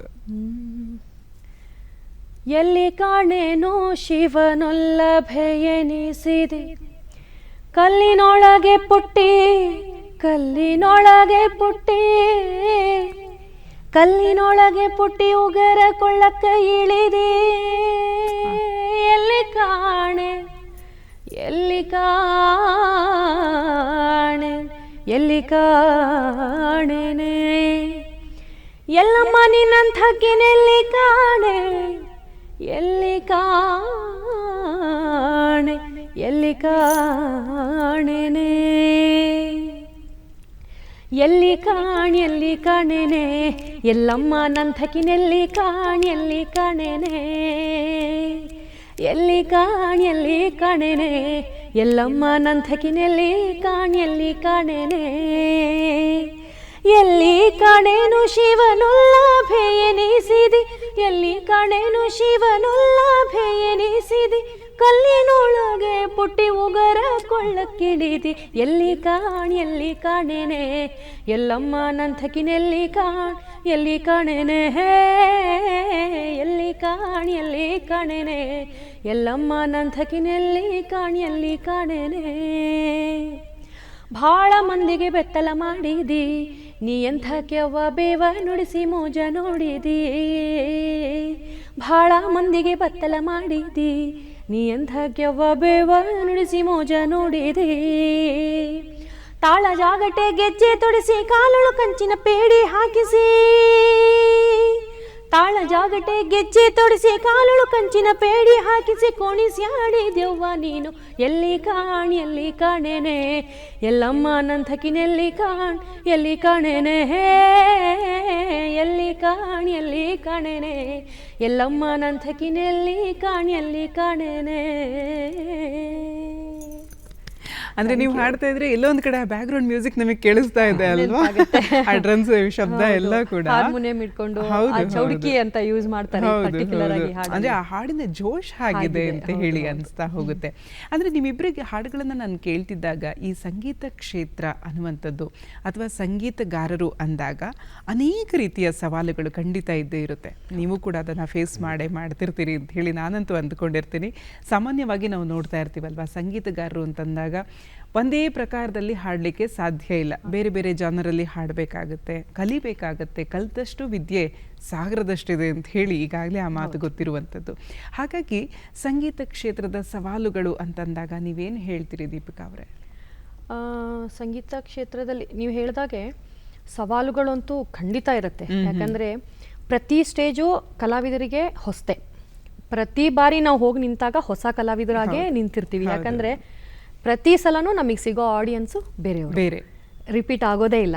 ಹಾಗಾಗಿ ಅವ್ರ ಮುಂದೆ ನಾವು ಒಂದು ಹಾಡು ಹಾಡಿ ಅವ್ರನ್ನ ಒಪ್ಪಿಸ್ಬೇಕು ಅನ್ನೋದು ಅಷ್ಟು ಸುಲಭ ಅಲ್ಲ. ನಾನು ಹಾಡಿದ್ನೆಲ್ಲ ಅವ್ರು ಒಪ್ಕೊಳ್ಬೇಕು ಅನ್ನೋದು ಏನೂ ಇಲ್ಲ.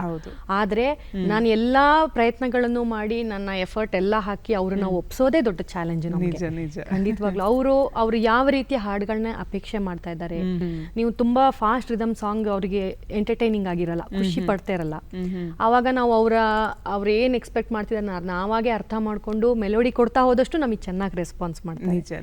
ಅಥವಾ ಕೆಲವೊಮ್ಮೆ ನಾವು ಎಷ್ಟೇ ಮೆಲೋಡಿ ಹಾಡು ನೀವು ಇಷ್ಟನೇ ಪಡಲ್ಲ, ಅವರಿಗೆ ಕುಣಿದಾಡುವಂತಹ ಜೋಶ್ ಇರುವಂಥ ಸಾಂಗ್ಸ್ ಬೇಕಾಗತ್ತೆ. ಅದನ್ನು ರೆಸ್ಪಾನ್ಸ್ ಮಾಡ್ತಿಲ್ಲ, 1-2 ಹಾಡುಗಳನ್ನ ಬದಲಾಯಿಸಿ ನಾವು ಕ್ರಾಸ್ ಚೆಕ್ ಮಾಡ್ಕೊಳ್ಳೇಬೇಕಾಗುತ್ತೆ.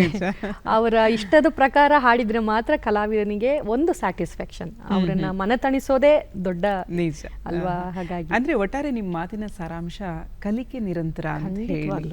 ಅದೇ ಅರ್ಥದಲ್ಲಿ ರಾಜೀವ್ ಸರ್, ಇವಾಗ ನಾವು ಒಂದು ಕುಟುಂಬ, ಒಂದು ಸಂಸಾರ ಅಥವಾ ಒಂದು ಹಬ್ಬ ಹರಿದಿನ ಅಂತಹ ಸಂದರ್ಭದಲ್ಲೇ ಕಾರ್ಯಕ್ರಮ ಬರೋದು ಜಾಸ್ತಿ. ಎಲ್ಲವನ್ನ ತ್ಯಜಿಸಿ ನಾವು ಸಂಗೀತ ಕ್ಷೇತ್ರಕ್ಕೆ ಸೀಮಿತ ಅಂತ ಹೇಳಿ ಅಂದ್ಕೊಂಡಾಗ ಈ ಹಬ್ಬ ಮಾಡ್ಲಿಕ್ಕಾಗಲ್ಲ. ಮನೆಯಲ್ಲಿ ಎಲ್ಲೋ ಒಂದು ಕಡೆ ಕಾರ್ಯಕ್ರಮ ಬರುತ್ತೆ, ಎಲ್ಲೋ ಒಂದು ಕಡೆ ಶೂಟಿಂಗ್ ಇರುತ್ತೆ. ಅದು ಒಂದು ಅರ್ಥದಲ್ಲಿ ಸವಾಲ್ ಅಂತಾನೆ ನಾನು ಹೇಳಲಿಕ್ಕೆ ಬಯಸ್ತೀನಿ. ಮಕ್ಕಳೆಲ್ಲ ಅಂದ್ಕೊಳ್ತಾ ಇರ್ತಾರೆ, ಅಯ್ಯೋ ಅಪ್ಪ ಮನೇಲಿದ್ರೆ ಎಷ್ಟು ಚೆನ್ನಾಗಿರುತ್ತೆ ಅಂತ. ಮನೆಯವರು ಖಂಡಿತ ಅಂದ್ಕೊಳ್ತಿರ್ತಾರೆ, ಅಯ್ಯೋ ಮನೆಯವರಿದ್ರೆ ಪೂಜೆ ಎಲ್ಲ ಮಾಡ್ತಿದ್ರು, ಇವತ್ತು ಅವ್ರಿಲ್ಲ ಅಂತ ಹೇಳಿ ಒಂದು ಮಾತು ಕೇಳ್ತಾ ಇರತ್ತೆ. ನಿಮಗೇನು ಅನ್ಸುತ್ತೆ? ಖಂಡಿತ ಇದೇ ತರ ಆಯ್ತು ನಂಗೆ. ಮೊನ್ನೆ ಸಂಕ್ರಾಂತಿ ಹಬ್ಬದ ದಿನ ಬೇರೆ ಎಲ್ಲ ಊರಿಗೆ ಹೋಗಿದ್ದೆ. ಅಲ್ಲಿ ಕಾರ್ಯಕ್ರಮ ಪಾಪ ಇವರೇ ಮನೆಯವರೇ ಎಲ್ಲ ಸ್ವೀಟ್ ಎಲ್ಲ ಮಾಡ್ಕೊಂಡು ಎಳ್ಳು ಬೆಲ್ಲ ಎಲ್ಲ ಕೊಟ್ಟು ಎಲ್ಲ ಮಾಡಿದ್ರು. ಹಾಗೆ ನಮಗೂ ಒಂದ್ಸಲ ಅನ್ಸುತ್ತೆ, ಇಲ್ಲಿ ನಮ್ಮ ಪ್ರೊಫೆಷನ್ ಬಿಡಕ್ಕಾಗಲ್ಲ, ನಾವ್ ಇದನ್ನೇ ನಂಬ್ಕೊಂಡಿರ್ತೀವಿ. ಅದರಿಂದ ಎಲ್ಲೂ ಮ್ಯಾನೇಜ್ ಮಾಡೋದು ಕಲ್ತಿರ್ಬೇಕಷ್ಟೇ. ನಿಜ. ಅಂದ್ರೆ ಕರ್ತವ್ಯ ಪರಿಪಾಲನೆ ಅಂತ ಹೇಳಿ ಒಂದು ಪದ ಇದೆಯಲ್ಲ, ಅದು ಎಲ್ರಿಗೂ ಸೀಮಿತ. ಅದರಲ್ಲಿ ಖುಷಿಯನ್ನ ಮನೆಯೊಳಗೆ ಮಾತ್ರ ಹಂಚೋದಿಕ್ಕೆ ಅಂತ ನಾವು ಹೋಗಿರಲ್ಲ. ಈಗ ಒಂದು ಹಬ್ಬದ ದಿನ ನಮ್ಮನ್ನ ಕರೆದಿದ್ದಾರೆ ಅಂದ್ರೆ ಅಲ್ಲಿರೋ ಅಷ್ಟು ಜನಕ್ಕೂ ಒಂದು ಸಂಭ್ರಮವನ್ನ ಹಂಚಬೇಕಾಗಿರುತ್ತೆ. ಅದು ಒಂದು ಜವಾಬ್ದಾರಿಯೇ. ಮನೆಯವರ ಜೊತೆಗೆ ಒಂದು ಸಮಾಜಕ್ಕೆ ಒಂದು ನಮ್ಮಿಂದ ಏನೋ ಒಂದು ಕಾಣಿಕೆ ಸಿಗ್ತಾ ಇದೆ ಅನ್ನುವಾಗ ಅದು ದೊಡ್ಡ ಜವಾಬ್ದಾರಿಯಾಗಿ ನಮ್ಮ ಮುಂದೆ ಇರುತ್ತೆ. ಅಂದ್ರೆ ಸಾರ್ವಜನಿಕವಾಗಿ ನೀವು ಕಾರ್ಯಕ್ರಮ ಕೊಡಬೇಕಾದ್ರೆ, ಸಮಾಜದಲ್ಲಿ ನಿಂತಿರಬೇಕಾದ್ರೆ ಇದೆಲ್ಲವನ್ನ ಧೈರ್ಯವಾಗಿ ಫೇಸ್ ಮಾಡಬೇಕಾಗತ್ತೆ. ಅದರಲ್ಲೂ ಎಸ್ಪೆಷಲಿ ಹೆಣ್ಣು ಮಕ್ಕಳಿಗಂತೂ ಇದೊಂದು ದೊಡ್ಡ ಸವಾಲ್ ಅಂತಾನೆ ಹೇಳ್ಬೋದು. ಮನೆಯವರ ಸಪೋರ್ಟು 100% ಬೇಕಾಗುತ್ತೆ. ಅವರ ಸಪೋರ್ಟ್ ಇಲ್ಲದೆ ನಾವು ಒಂದು ಹೆಜ್ಜೆನೂ ಮುಂದಿಡಕ್ಕಾಗಲ್ಲ. ಮಕ್ಕಳನ್ನ ನೋಡ್ಕೋಬೇಕು, ಮನೆ ಕೆಲಸಗಳು ಎಲ್ಲ ಇರ್ತವೆ. ಹೆಣ್ಣು ಮಕ್ಕಳಿಗೆ ಕಂಪ್ಯಾರಿಟಿವ್ಲಿ ಜಾಸ್ತಿನೇ ಇರುತ್ತೆ. ಯಾವುದಾದ್ರೂ ಕಾರ್ಯಕ್ರಮಕ್ಕೆ ಹೋಗೋದು ಕಷ್ಟ ಅಂತ ಹೇಳಾಗಿದೆಯಾ? ಅಂದ್ರೆ ಈಗ ನಾವು ಆ ಸಮಯಕ್ಕೆ ತಕ್ಕಂತೆ ಆ ವೇದಿಕೆಯಲ್ಲಿ ನಿಂತಿರಬೇಕು, ಈ ಒಂದು ಶೂಟಿಂಗ್ ಅಲ್ಲಿ ಇರಬೇಕು ಅಂತಂದಾಗ ಬೆಂಗಳೂರಂತಹ ನಗರದಲ್ಲಿ ಬಿಡಿ, ಟ್ರಾಫಿಕ್ ಅನ್ನೋದು ಒಂದು ನಾವು ಉದಾಹರಣೆ ಖಂಡಿತ ಕೊಡ್ಬೋದು. ಆದ್ರೆ ಮನೆಯಲ್ಲಿ ಯಾರಿಗೋ ಆರೋಗ್ಯದ ಸಮಸ್ಯೆ ಅಥವಾ ಮಕ್ಕಳಿಗೇನೋ ಸ್ವಲ್ಪ ಕಷ್ಟ ಆಯ್ತು, ಅಂತಹ ಒಂದು ಕಷ್ಟದ ಸ್ಥಿತಿಗತಿ ನಿಮಗೇನಾದ್ರು ಬಂದಿತ್ತಾ? ಸುಮಾರಷ್ಟು ಈ ತರ ಎಲ್ಲ ಫೇಸ್ ಮಾಡಿರ್ತೀವಿ. ಈಗ ಒಂದು ಮಳೆ ಬಂತು, ಚಳಿಗಾಲ ಅಂದ್ರೆ ಮಕ್ಕಳನ್ನ ಬಿಟ್ಟು ಹೋಗೋದು, ಕರ್ಕೊಂಡ್ ಬರೋದು, ಇದೆಲ್ಲ ತುಂಬಾ. ಅವರು ಹುಷಾರಿದ್ದಾಗ ಹೇಗೋ ಒಬ್ರ ಹತ್ರ ಕೊಟ್ಟು ಹೋಗ್ಬೋದು, ಆದ್ರೆ ಹುಷಾರಿಲ್ದಿದ್ದಾಗ ಅವರಿಗೆ ತಾಯಿನೇ ಬೇಕಾಗಿರುತ್ತೆ. ಈ ಸಂದರ್ಭಗಳು ತುಂಬಾ ಅಂದ್ರೆ ತುಂಬಾ ಕಷ್ಟ. ನಾವು ಮಕ್ಕಳನ್ನ ಬ್ಯಾಲೆನ್ಸ್ ಮಾಡಿ ಅವ್ರಿಗೆ ಸಮಾಧಾನ ಮಾಡಿ ಸ್ಟೇಜ್ ಮೇಲೆ, ಯಾಕಂದ್ರೆ ಒಮ್ಮೆ ಅಳಕ್ ಬಾಯಿ ತೆಗೆದ್ರೆ ನಾವು ಕೆಳಗೆ ಇಳಿಯೋ ತನಕ ನಾನು ಎಷ್ಟೋ ಸಲ 2 ಹಾಡು ಹಾಡಿ ಇನ್ನೊಬ್ರಿಗೆ ಹಾಡ್ತಾ ಇರಿ ಬರ್ತೀನಿ ಅಂತ ಹೇಳಿ ಕೆಳಗೆ ಬಂದು ಸಮಾಧಾನ ಮಾಡಿ ಮತ್ತೆ ಹೋಗಿ ಹಾಡಿ ಈ ತರ ಮಾಡಿದ್ದು ಇದೆ. ಇಂಥ ಸಂದರ್ಭಗಳನ್ನು ಎದುರಿಸಿರ್ತೀವಿ. ಇನ್ನೆಲ್ಲೋ ಸರ್ಕಾರಿ ಕಾರ್ಯಕ್ರಮಗಳಿಗೆ ಸ್ವಲ್ಪ ಹೆಚ್ಚಾಗಿ ನಮಗೆ ಪೊಲೀಸ್ ಅವ್ರು ಏನಿರ್ತಾರೆ ಅವರಿಗೆ ನಮ್ಮ ಮಾಹಿತಿ ಇರಲ್ಲ. ಈ ಮಾಹಿತಿ ಕೊರತೆಯಿಂದ ಬಹಳಷ್ಟು ಜಂಜಾಟಗಳು ನಮಗಂತೂ ಗೊಂದಲ ಖಂಡಿತ ಆಗತ್ತೆ. ಒಳಗ ಅವ್ರು ಬಿಡಲ್ಲ, ಅಲ್ಲಿ ಟೈಮ್ ಆಗ್ತಾ ಇರುತ್ತೆ, ಅವ್ರು ಕರಿತಿರ್ತಾರೆ, ಅವ್ರು ಹೇಳಿದ್ರೆ ಇಲ್ಲ ನಮ್ಗೆ ಅವರೇ ಹೇಳ್ಬೇಕು, ಇವರೇ ಹೇಳ್ಬೇಕು. ಇದನ್ನ ಸಾಮಾನ್ಯವಾಗಿ ನಾವು ಅಂತಲ್ಲ, ಎಲ್ಲ ಕಲಾವಿದರಿಗೂ ಇದು ಎಕ್ಸ್ಪೀರಿಯನ್ಸ್ ಖಂಡಿತ ಆಗಿರುತ್ತೆ ನನ್ನ ಅನುಭವ. ಸರ್, ನಿಮಗೆ ಈ ತರದ್ದು ಏನಾದ್ರು ಅನುಭವ? ಅಂದ್ರೆ ನಾನು ಪ್ರೋಗ್ರಾಮ್ಗೆ ಯಾವತ್ತೂ ಲೇಟಾಗಿ ಹೋಗಲ್ಲ, 1 ಅವರ್ ಮುಂಚೆನೇ ಇರ್ತೀವಿ. ಯಾವಾಗಲೂ ಯಾರೋ ಕರ್ಕೊಂಡು ಹೋಗೋರು ಇರ್ತಾರಲ್ಲ ಅವರಿಂದ ಲೇಟ್ ಆಗ್ಬಿಟ್ಟಿದೆ ಸುಮಾರು ಸಲ 2 ಕಡೆಯಿಂದ. ಅದಕ್ಕೆ ಆಲ್ಮೋಸ್ಟ್ ನಾನು ಒಬ್ಬನೇ ಬರ್ತೀನಿ, ಬೇರೆಯವ್ರು ಯಾರ ಜೊತೆನೂ ಬರಲ್ಲ ಅಂತ ಹೇಳ್ಬಿಡ್ತೀನಿ. ಬೇರೆ ಯಾರೋ ಕರ್ಕೊಂಡ್ಬರ್ತೀನಿ ಮನೆಯಿಂದ ಇರ್ತಾರೆ, ಅವರಿಂದ ಲೇಟ್ ಆಗಿದೆ ಸುಮಾರು ಸರಿ. ಈ ಥರದ್ದೆಲ್ಲ ಸಮಸ್ಯೆಗಳು ಫೇಸ್ ಮಾಡಿದಿರಿ ಅಂತ ತಾವು ಹೇಳ್ತಾ ಇದ್ದೀರಿ. ಇವಾಗ ತಾವು ಹಿಂದೂಸ್ತಾನಿ ಶಾಸ್ತ್ರೀಯ ಸಂಗೀತವನ್ನು ಹಾಡುವಂತಹ ಒಂದು ಗಾಯಕಿ, ಕಲ್ತಿದ್ದೀರಿ, ತಾವು ಕರ್ನಾಟಕ ಶಾಸ್ತ್ರೀಯ ಸಂಗೀತವನ್ನು ಹಾಡ್ತೀರಿ ಅಂತ ಹೇಳಿ ನಾವು ಕೇಳಿದ್ದಾಗಿದೆ. ಈಗ ಹಿಂದೂಸ್ತಾನಿ ಶಾಸ್ತ್ರೀಯ ಸಂಗೀತ ಅಂತಂದಾಗ ಅದನ್ನು ಕೇಳುಗರು, ಅದರ ರೀತಿ, ಹಾಡುವ ಶೈಲಿ ಎಲ್ಲವೂ ಒಂದರ್ಥದಲ್ಲಿ ವಿಭಿನ್ನ. ಕೆಲವರಿಗೆ ಇಷ್ಟ ಆಗುತ್ತೆ, ಕೆಲವರಿಗೆ ಇಷ್ಟ ಆಗೋದಿಲ್ಲ. ಅಯ್ಯೋ ಹಿಂದೂಸ್ತಾನಿ ಸಂಗೀತವೇ ಬೋರ್ ಅಂತ ಹೇಳಿ ಅನಿಸುತ್ತೆ. ಆದರೆ ಸಂಗೀತ ಕ್ಷೇತ್ರ ಅಂತಂದಾಗ, ಹಾಡನ್ನು ಕಲಿಬೇಕು ಅಂತಂದಾಗ ಭದ್ರ ಬುನಾದಿ ಹಿಂದೂಸ್ತಾನಿ ಶಾಸ್ತ್ರೀಯ ಸಂಗೀತ. ಆ ಒಂದು ಶಾಸ್ತ್ರೀಯ ಸಂಗೀತದ ಝಲಕ್ ನಮ್ಮ ವೀಕ್ಷಕರಿಗಾಗಿ ತೋರಿಸ್ಬೋದಾ ದೀಪಿಕಾ ಪ್ಲೀಸ್? ಹಿಂದೂಸ್ತಾನಿ ನೀವು ಹೇಳಿದಾಗೆ ಶಾಸ್ತ್ರೀಯ ಸಂಗೀತವನ್ನು 2 ನಿಮಿಷ 3 ನಿಮಿಷದಲ್ಲಿ ಖಂಡಿತವಾಗ್ಲೂ ಅದನ್ನು ತೋರಿಸ್ಲಿಕ್ಕೆ ಆಗೋದೇ ಇಲ್ಲ. ಹೌದು, ತುಂಬ ಅದು ಗಂಟೆಗಳ ಕಾಲ ಹಾಡುವಂಥದ್ದು ಪದ್ಧತಿ. ಆದರೆ ಈಗ ಸಣ್ಣದಾಗಿ ಅಂತಾನೆ ಒಂದು ವಚನದಲ್ಲಿ ಅದನ್ನು ಖಂಡಿತ ಹಾಡಿ. ಹಾಗಾಗಿ ಕೀರ್ವಾಣಿಯಲ್ಲಿರುವಂತಹ ಒಂದು ನನ್ನ ಗುರುಗಳು ನನಗೆ ಪಾಠ ಮಾಡಿದ್ದು ಹುಮಾಯೂನ್ ಹರ್ಲಾಪುರ್ ಅವ್ರು ಹೇಳ್ಕೊಟ್ಟಂತ ಒಂದು ವಚನವನ್ನ ಈಗ ಖಂಡಿತ ಹಾಡಿ. ಏರೆಯಂತೆ ಕರಗಿ ಮಳಲಂತೆ ಜರೆದು ಏರೆಯಂತೆ ಕರಗಿ ಮಳಲಂತೆ ಜರೆದು ಕನಸಿನಲ್ಲಿ ಕಳವಳಿಸಿ ಆನು ಬೆರಗಾದೆ ಕನಸಿನಲ್ಲಿ ಕಳವಳಿಸಿ ಆನು ಬೆರಗಾದೆ ಏರೆಯಂತೆ ಕರಗಿ ಆವಿಗೆಯ ಕಿಚ್ಚಿನಂತೆ ಸುಳಿದು ಬೆಂದೆ ಆವಿಗೆಯ ಕಿಚ್ಚಿನಂತೆ ಸುಳಿದು ಬೆಂದೆ ಆಪತ್ತಿಗೆ ಸಖಿಯರ ನಾನಾರನೋ ಕಾಣೆ ಅರಸಿ ಕಾಣದ ತನುವ ಬೆರೆಸಿ ಕೂಡದ ಸುಖವ ಅರಸಿ ಕಾಣದ ತನುವ ಬೆರೆಸಿ ಕೂಡದ ಸುಖವ ಎನಗೆ ನೀ ಕರುಣಿಸೋ ಚೆನ್ನ ಮಲ್ಲಿಕಾರ್ಜುನ ಎನಗೆ ನೀ ಕರುಣಿಸೋ ಚೆನ್ನ ಮಲ್ಲಿಕಾರ್ಜುನ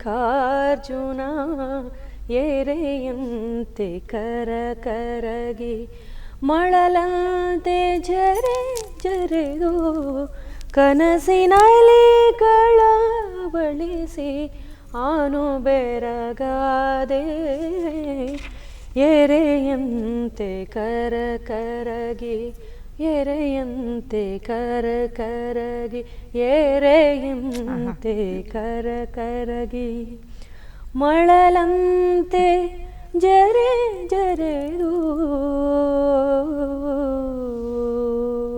ಯಪ್ಪ, ಅದೆಷ್ಟು ಖುಷಿಯಾಗುತ್ತೆ ಈ ವಚನವನ್ನ ಕೇಳ್ತಿದ್ದಾಗ ಅಂತ ಹೇಳಿ. ಇದು ರಾಜೀವ್ ಸರ್, ನಮ್ಮ ಕರ್ನಾಟಕ ಶಾಸ್ತ್ರೀಯ ಸಂಗೀತ ಅಂತಂದಾಗ ನಮಗೆ ಭಕ್ತಿಯಲ್ಲಿ ಭಗವಂತನೆಡೆಗೆ ಹೋಗುವಂತಹ ಒಂದು ಸಂದರ್ಭ. ಆ ಎಲ್ಲ ಕೃತಿಗಳನ್ನು ನಾವು ಆಲಿಸ್ಬೇಕಾದ್ರೆ ಆ ಕೃತಿಕಾರರೆಲ್ಲರೂ ಕಣ್ಮುಂದೆ ಸಾಗುಬಿಡ್ತಾರೆ. ಅವರ ಒಂದು ಸಾಲು ನಿಮ್ಮ ಧ್ವನಿ ಅಹಿರ್ ಭೈರವ್ ಚಕ್ರವಾಕ ಅಂತೀವಿ ನಾವು. ಆ ರಾಗದಲ್ಲಿ ಅತ್ಯದ್ಭುತವಾದ ಒಂದು ಗಣೇಶನ ಕೃತಿ ಇದೆ, ಅದನ್ನ ನಿಮ್ಮ ಮುಂದೆ ಖಂಡಿತ ಹಾಡಿ ಸರ್. ಗಜಾನನಯುತಂ ಗಣೇಶ್ವರಂ ಗಜಾನನಯುತಂ ಗಣೇಶ್ವರಂ ಶ್ರೀ ಗಜಾನನಯುತಂ ಗಣೇಶ್ವರಂ ಶ್ರೀ ಭಜಾಮಿ ಸತತಂ ಸುರೇಶ್ವರಂ ಶ್ರೀ ಭಜಾಮಿ ಸತತಂ ಸುರೇಶ್ವರಂ ಶ್ರೀ ಗಜಾನನಯುತಂ ಗಣೇಶ್ವರಂ अजेन्द्र पूजिता विघ्नेश्वरम् अजेन्द्र पूजिता विघ्नेश्वरं गणादिसन्नुत पदपद्मकरं गणादिसन्नुत पदपद्मकरं कुञ्जरभञ्जनचतुरतरकरं गुरुगुहाग्रजं प्रणवाकारं कुञ्जरभञ्जनचतुरतरकरं गुरुगुहाग्रजं प्रणवाकारं गजाननयुतं गणेश्वरं श्रीभजामि सततं सुरेश्वरं श्री गजाननयुतं गणेश्वरं. ನೋಡಿ, ಗೊತ್ತಿಲ್ಲದೆ ನಾವು ತಾಳ ಹಾಕ್ತಾ ಹೋಗ್ತೀವಿ, ಹಾಗಾಗಿ ಇದು ಶಾಸ್ತ್ರೀಯ ಸಂಗೀತ. ಇನ್ನು ಕಾರ್ಯಕ್ರಮದ ಕೊನೆಯ ಹಂತಕ್ಕೆ ನಾವು ಬಂದ್ಬಿಟ್ಟಿದ್ದೀವಿ. ಯುಗಾದಿ ಹಬ್ಬದ ಸಂಭ್ರಮ ಎಲ್ಲೆಡೆ ಮನೆ ಮಾತಾಗ್ತಾ ಇದೆ. ಹಾಗಾಗಿ ನವ ವರುಷ, ಹೊಸ ವರುಷ ಅಂತಂದಾಗ ಮನಸ್ಸಿನಲ್ಲಿ ಒಂದು ರೀತಿ ಉತ್ಸಾಹ, ಚೈತನ್ಯ, ಚೇತನ ಎಲ್ಲವೂ ತುಂಬಿ ತುಳುಕ್ತಾ ಇರುತ್ತೆ. ಒಂದಿಷ್ಟು ಸಿನಿಮೀಯ ಗೀತೆಗಳನ್ನು ಕೇಳಬೇಕು ಅಂತ ಹೇಳಿ ನನಗಂತೂ ಅನಿಸುತ್ತೆ. ಕಾರಣ ಇಷ್ಟೇ, ಈ ವಸಂತ ಋತು ಅಥವಾ ಚೈತ್ರ ಮಾಸ ಅಂತ ಹೇಳಿ ಬಂದಾಗ ಈ ನೋವು ನಲಿವಿಗೆ ಅನ್ವರ್ಥವಾಗಿ ಬೇವು ಬೆಲ್ಲವನ್ನು ನಾವು ತಿಂದಿದ್ದಾಗಿದೆ. ಹಾಗಾಗಿ ಮಾಮರವೆಲ್ಲೋ ಕೋಗಿಲೆಯಲ್ಲೋ ಏನೇ ಸ್ನೇಹ ಸಂಬಂಧ, ಯಾರು ಹಾಡ್ತೀರಿ ಇಬ್ಬರಲ್ಲಿ? ಇಲ್ಲಿ ಸರ್ ನಾನು ಪ್ರೆಸೆಂಟ್ ಅಂತ ಹೇಳಿ ಹಾಡಿ ಸರ್. ಹಾಗಾದ್ರೆ ಅವರು ಸ್ಕೂಲ್ ಡೇಸ್ ನೆನ್ಪು ಮಾಡ್ಕೊಂಡ್ಬಿಟ್ರು, ನಾನು ಹಾಡ್ತೀನಿ ಅಂತೇಳಿ. ಚೆನ್ನಾಗಿದೆ ಸರ್, ಕೆಲಸ ಮಾಡ್ತೀನಲ್ಲ ಅದಕ್ಕೆ. ನೋಡಿ, ಹಾಗಾಗಿ ಬಂದ್ಬಿಡುತ್ತೆ. ಹಾಡಿ ಸರ್ ಪ್ಲೀಸ್.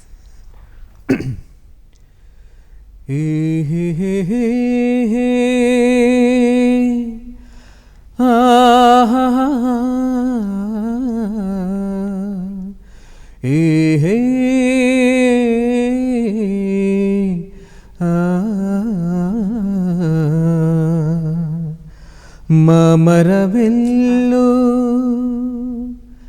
ಕೋಗಿಲೆಯಲ್ಲೋ